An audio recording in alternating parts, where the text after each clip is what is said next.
بسم الله الرحمن الرحيم والعاديات ضبحا فالموريات قدحا فالمغيرات صبحا فأثرن به نقعا فوسطن به جمعا إن الإنسان لربه لكنود وإنه على ذلك لشهيد وإنه لحب الخير لشديد أفلا يعلم إذا بعثر ما في القبور وحصل ما في الصدور إن ربهم بهم يومئذ لخبير.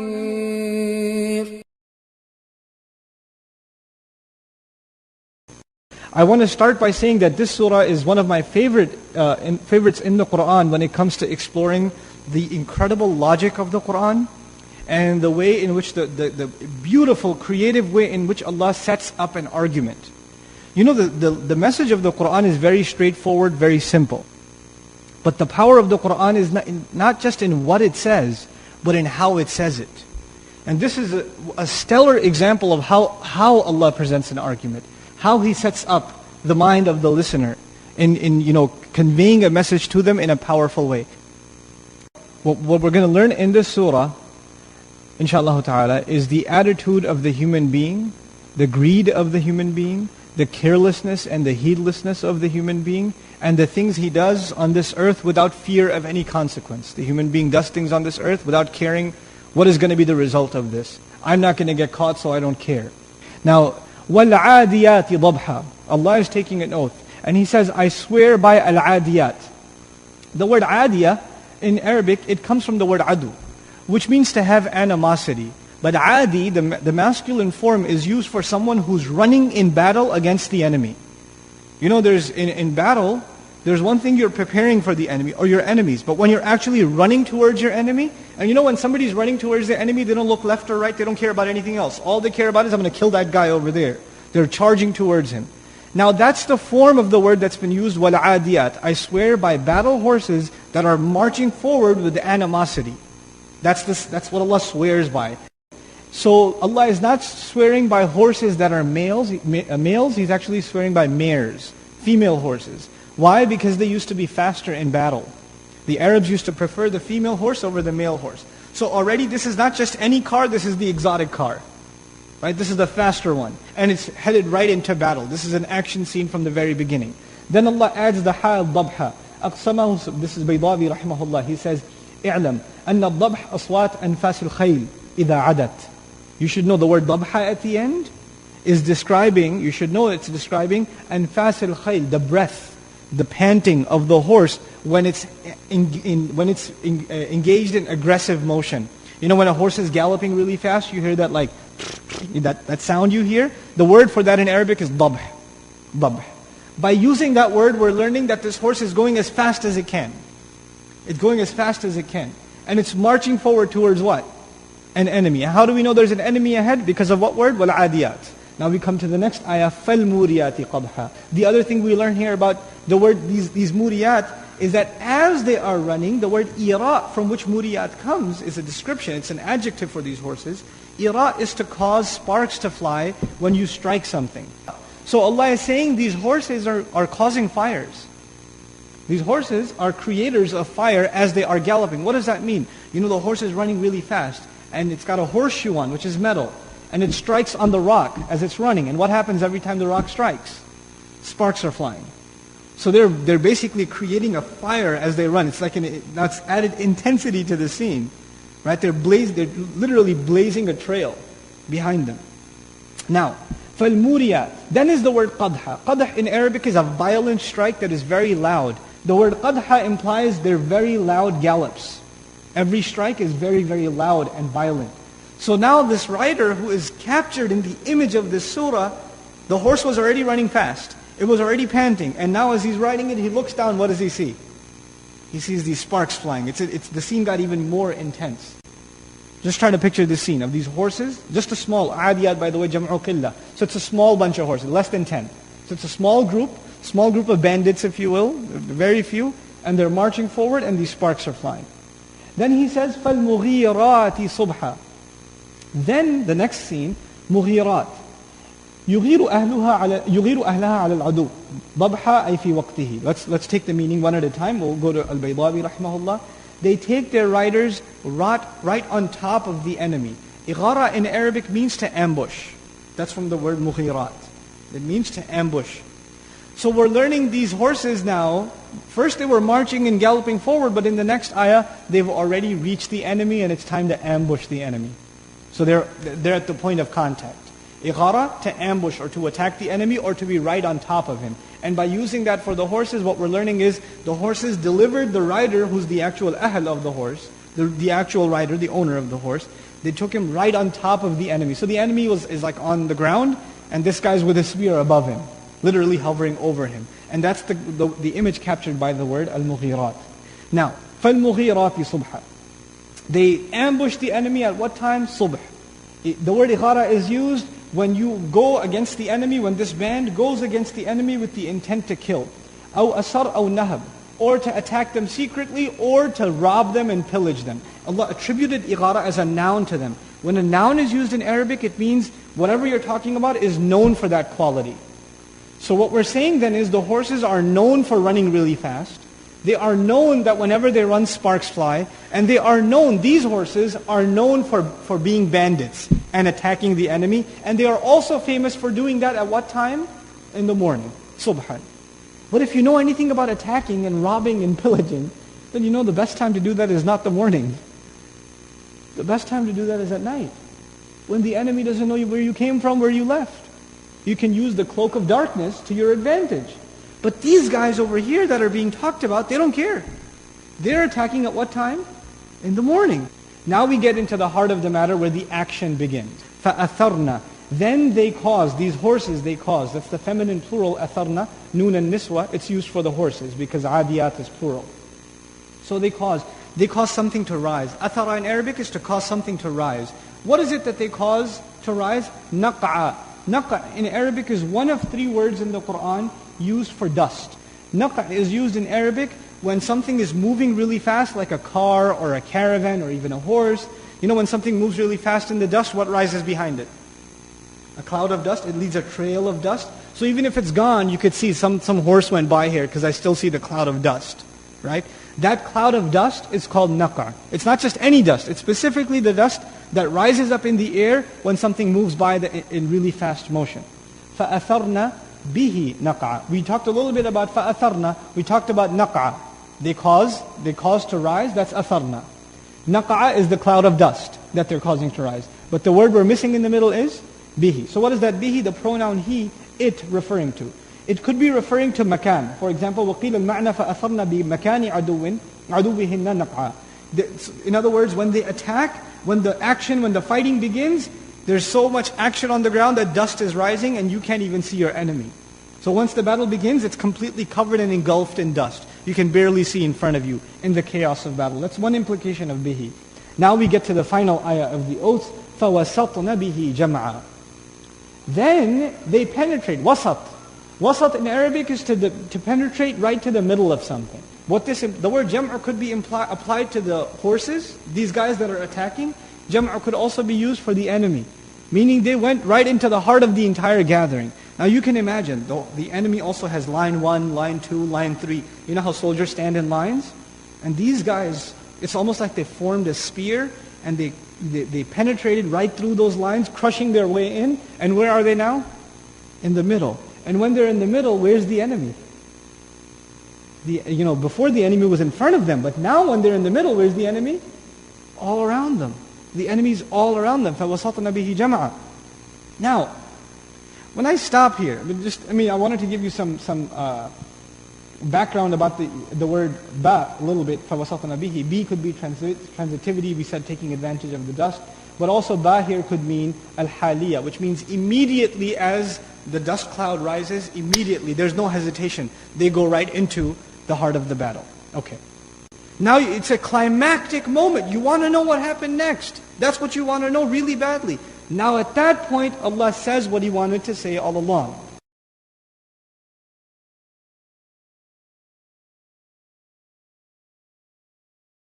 Now it's a climactic moment. You want to know what happened next. That's what you want to know really badly. Now at that point, Allah says what He wanted to say all along. Allah says, إِنَّ الْإِنسَانَ لِرَبِّهِ لَكَنُودٌ. No doubt the human being is truly disloyal to his master. Allah says the human being is not loyal to his master at all, for sure. SubhanAllah. We find a Shawkani commenting, Qanud also means cutting apart, to disassociate, to separate. Meaning the human being separates himself from the mastery and the slavery to Allah. He disassociates himself. This is a special type of ingrate, Qanud. First of all, this is Sighatul Mubalagha, so it's extremely ungrateful. It's not just ungrateful, it's extremely ungrateful. How do we know that? Because of the waw. In Qanud, this is Sighatul Mubalagha. Okay? One who remembers and makes only mention of the problems and complaints and never makes mention of favors. That's the kind of person that's called Qanud. So Allah Azza wa Jalla says, إِنَّ الْإِنسَانَ لِرَبِّهِ لَكَنُودٌ. Especially when it comes to his master, he is extremely ungrateful. Extremely, the word Qanud also includes disloyal, has no loyalty. وَإِنَّهُ عَلَى ذَلِكَ لَشَهِيدٌ. And there is no doubt that he, meaning the human being, especially when it comes to that, is truly a witness. Shaheed is sifa mushabbaha, and this is what we say, something happening all the time. So the human being is a witness to his disloyalty when? All the time. It's not just one occasion. It's not just one scene that was just described. For this scene, he was shahid. But now that he's come to this realization, he himself is a witness against himself all the time. All the time. The biggest testimony against you is your own self. Allah captures this in another place in the Quran. He says, بَلِ الْإِنسَانُ عَلَى نَفْسِهِ بَصِيرًا وَلَوْ أَلْقَى مَعَاذِيرًا. No, the human being is in full view against his own self, even if he makes excuses. Then Allah goes further. Incredible ayah. وَإِنَّهُ لِحُبِّ الْخَيْرِ لَشَدِيدٌ. First of all, li in Arabic is used for li ajl. It's harf ajl. It's the purpose. It's a word that gives purpose. Allah did not say for wealth. His love is intense. The word for is not used with wealth. The word for is used with love. إِنَّهُ li hub. Not lil khayr, but li hub. Li hubbil khayr. For the love of wealth, he is severe. He's intense. What does that mean? The word hub, if you look at the linguistic meaning in the Arabic language, we find as follows. The word hub means that it is defined as a perception of something desirable and one engaged in relentless pursuit of it. Hub in Arabic is defined as when you see something, you think it's very good for you. And then you do whatever you can to get it. When you're doing that, it is said you love it. So now, the word love of what? In the ayah, love of what? Hubbul khayr. Khayr in Arabic means good. But every mufassir says khayr in this ayah means mal, wealth. So why not say lihubbil mal? Why say what? Lihubbil khayr. Instead of saying the love of wealth. For the love of wealth, he's severe in his love of wealth, and for the sake of it, for the sake of keeping that love alive, he's tough, he's shadeed, and he's unflinching. And shadda in Arabic is to tie a rope also, so he's tied up in it. He's locked in it. But here the word khayr, I want to share with you an incredible comment, which we find by Ibn Zayd, rahimahullah. سَمَّ اللَّهُ الْمَالِ خَيْرًا. Allah named mal, wealth, in this ayah as khayr, as good. وَعَسَىٰ أَن يَكُونَ شَرًّا. And it could be that it's bad. Isn't that true? Wealth could be good and wealth could also be bad. So how come? وَلَكِنَّ النَّاسِ يَجِدُونَهُ خَيْرًا فَسَمَّاهُ خَيْرًا. It's because people always think of wealth as what? Good. So Allah called it good because Allah is basically translating the mentality of the kafir. For the kafir, there's no difference between wealth and good. Oh, you think that's good? Basically, what we're learning here is Allah Azza wa Jalla is being sarcastic. Oh, this is what you think is good? This is what you have so much love for and it's so intense for you? For the sake of preserving that love, you are so bent upon it and so intense? SubhanAllah. إِنَّهُ لِحُبِّ الْخَيْرِ لَشَدِيدٌ. SubhanAllah. أَفَلَا يَعْلَمُ? Allah poses a question. Does he not already know? Does he then not know? إِذَا بُعْثِرَ مَا فِي الْقُبُورِ. When? Does he not know of the time when? Whatever is in the graves will be not just turned upside down or brought out. Ba'thara in Arabic is a compilation, according to Raghib al-Asfahani, of ba'atha and a'thara. There are two words in Arabic that come together and make the ruba'i ba'thara. What the verb means is, you know how you have a box full of stuff and you stick your hand in it to find something? And you're throwing everything around until you find that one thing you were looking for? To basically turn things upside down to pull something out. Allah uses that verb for what's going to happen in the graves. أَفَلَا يَعْلَمُ إِذَا بُعْثِرَ مَا فِي الْقُبُورِ Like you're going to be yanked out of your graves like junk out of a box. SubhanAllah. Doesn't he know of the time when whatever's in the graves will be yanked out like this and pulled out from deep within?